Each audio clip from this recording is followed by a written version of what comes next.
jangan di situ. Assalamualaikum, halo guys, welcome back to my channel. Ketemu lagi dengan aku Bidan Sobah. Buat yang pertama kali mampir ke channel YouTube aku ini, kenalin, aku Bidan Sobah. Aku itu sering berbagi tentang serba-serbi tentang kebidanan, bidan praktek, dan kegiatan aku sehari-hari sebagai bidan gitu.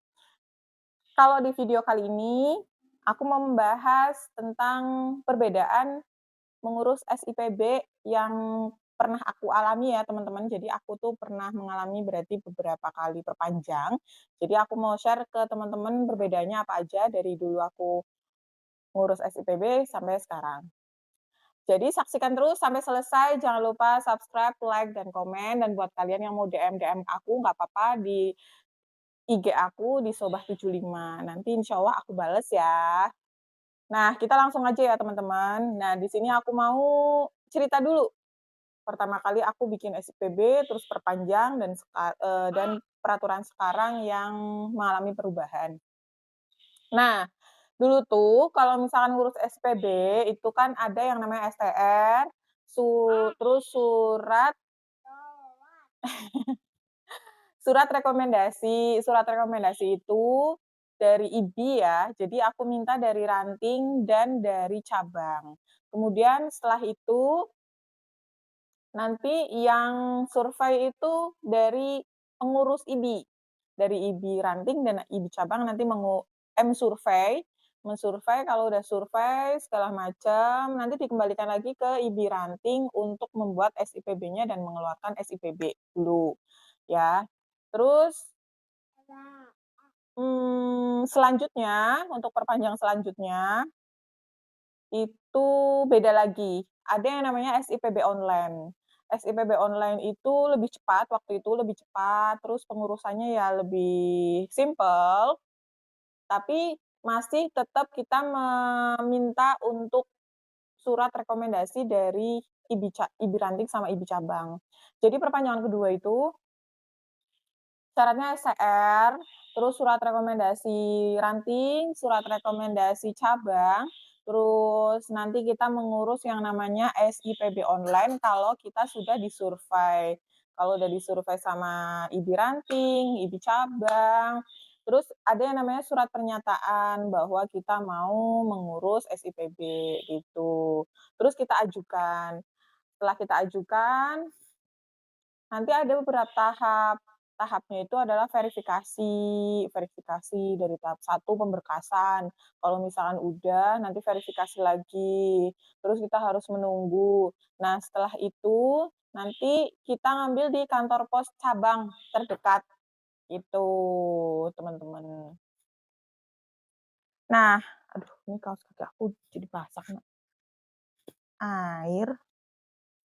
Oh iya, terus kalau dulu itu kita akan mendapatkan STR, itu kan kita harus mengumpulkan 25 SKP ya teman-teman.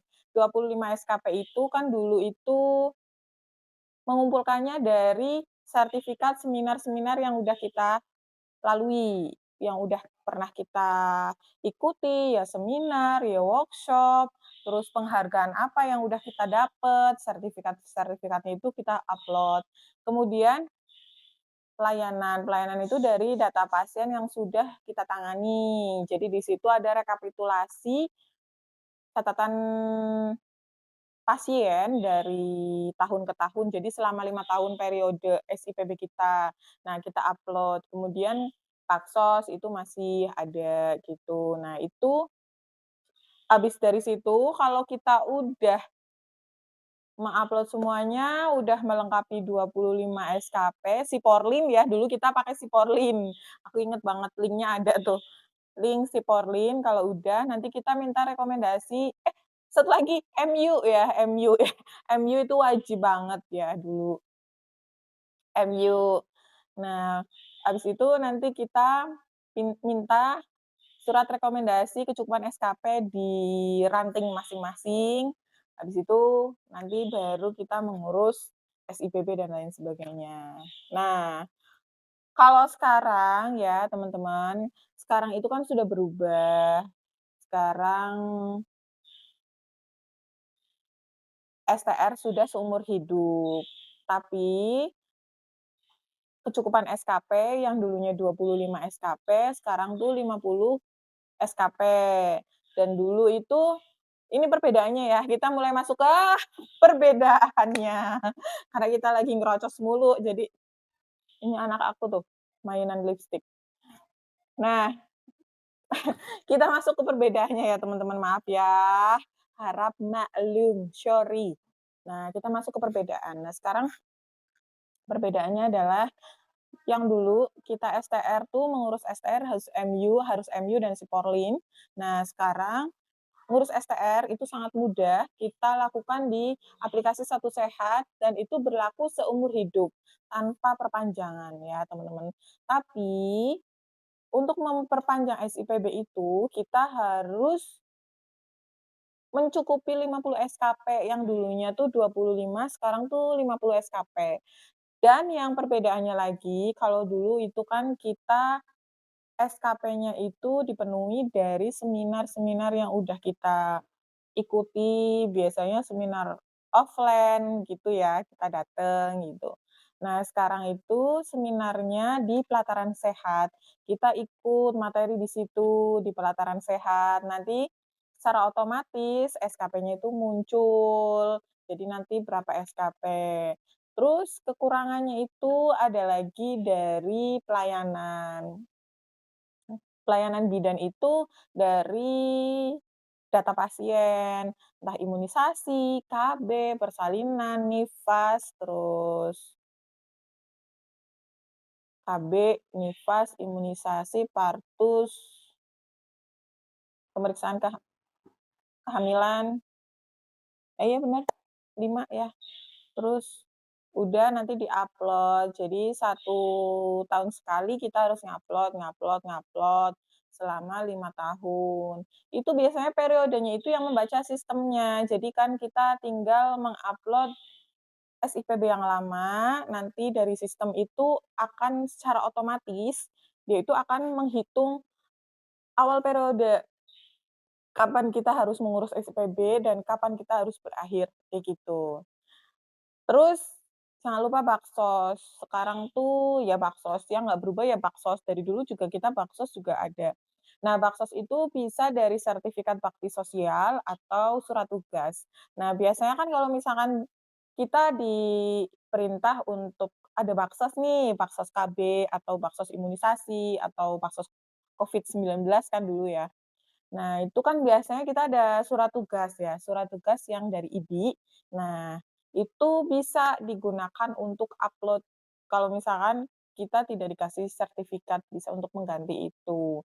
Jadi surat tugas yang dikasih dari organisasi profesi, dari dinas kesehatan, dari puskesmas tempat. Kalau misalkan kita tidak ada sertifikat, ya kita minta dulu, tapi kalau misalnya emang cukup menggunakan surat tugas, ya udah upload aja gitu. Insya Allah sih dapat SKP untuk memenuhi kecukupan SKP kita yang 50 sekarang gitu loh, teman-teman.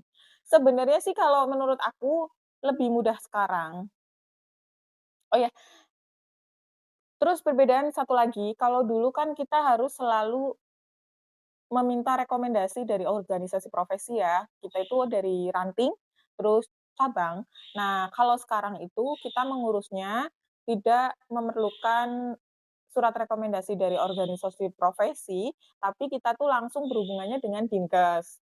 Nah, nanti dinas kesehatan yang akan mensurvei segala macam, yang dulunya itu organisasi profesi. Nah, sekarang tuh langsung Dinkesnya, gitu. Kalau menurut aku pribadi, dari tahun ke tahun, ya sama aja sih, tapi lebih praktis lebih praktis sekarang. Menurut aku lebih praktis sekarang malah. Karena kalau dulu-dulu banget yang manual ya ibaratnya ya, itu prosesnya lama. Aku aja dulu nunggu SIPB sampai terbit, dari mulai survei sampai terbit itu berbulan-bulan, sampai 8 bulanan kayak gitu, baru SIPB-ku terbit. Terus yang kedua itu aku cukup menunggu 1 sampai 2 minggu sampai SIPB-ku terbit dan aku ngurus sendiri di kantor pos cabang terdekat rumahku. Nah, kalau sekarang tuh lebih praktisnya kan apa-apa sekarang pakai elektronik ya, teman-teman. Mengurus STR juga langsung langsung keluar STR-nya, jadi nggak perlu yang kita nunggu pengiriman dari kantor pos, segala macam itu nggak perlu. Kita ngurus datanya, kita upload semuanya di ACC, ya udah langsung keluar gitu. Terus tanpa dipungut biaya, ya kan, jadi lebih menghemat kita juga ya. Satu lebih cepat, kedua lebih hemat. Terus untuk kecukupan SKP juga mungkin kelihatannya banyak ya, "Oh kok 50?" Kayak gitu. Tapi sebenarnya kalau misalkan kita hitung-hitung ya, ya sebenarnya nggak terlalu banyak juga. Coba aja dalam 5 tahun kita itu memberikan pelayanan ke pasien, pasti kan pasiennya juga udah lumayan ya, dan target pasiennya juga nggak terlalu banyak ya. Kalau masalah pelayanan itu sama seperti yang tahun-tahun sebelumnya yang si Porlin, cuman si Porlin itu integrasi dengan Satu Sehat, jadi dijadiin satu di Satu Sehat ini loh, gitu. Nah, terus yang berbeda adalah pelataran sehat. Menurut aku juga lebih hemat juga. Kalau misalkan dulu kan kita seminar harus datang nih ke hotel atau ke mana, kayak gitu kan, untuk mengikuti seminar. Udah gitu kita setiap hari harus seharian full kan. Seharian full kita mengikuti seminar. Tapi kalau di pelataran sehat kan kita tinggal di rumah, terus kita milih materi yang kita mau, yang kita ikutin, dan kita bisa mengikutinya di rumah, tidak perlu kita keluar. Otomatis kan kita lebih hemat sih sebenarnya kan. Dan untuk bakti sosial sih aku setuju juga sih. Jadi biar bidan-bidan itu lebih rasa empatinya, rasa, untuk charity-nya ya, jadi nggak melulu kita push ke pelayanan-pelayanan, enggak, tapi kan kita harus memberikan charity ya, apa namanya, sosial, jiwa sosial, terus kegiatan sosialnya juga emang harus ada, dan itu juga setiap tahun kan nggak terlalu banyak ya untuk bakti sosialnya. Jadi ya kalau untuk tahun ini, jujur menurut aku pribadi itu lebih praktis dan lebih hemat, gitu. Ya mungkin sekian dulu video dari aku tentang perbedaan pengurusan SIPB dari tahun ke tahun sampai tahun 2024. Semoga video ini bermanfaat buat teman-teman semua. Sampai jumpa. Iya, ayo ayo kita pergi, dadah, gitu. Dadah, aku mau pergi dulu ya teman-teman.